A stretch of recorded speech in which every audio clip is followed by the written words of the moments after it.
Hello friends, if you're interested in building GUI applications with Python, then you can join my course on Python GUI development with PySide6.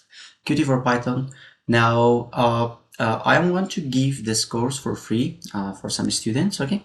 I have added the link in the video description. You can join this course as a free, but I want that after joining the course, you can leave your review and rating for the course. Now, there are different sections in this course. We have introduction about widgets.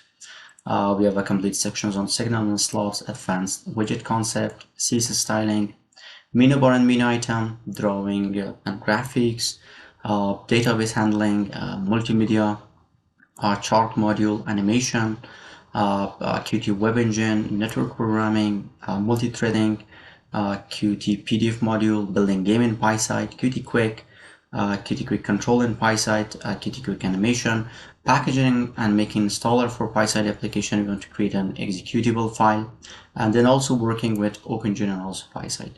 So this is a 15 hours training course.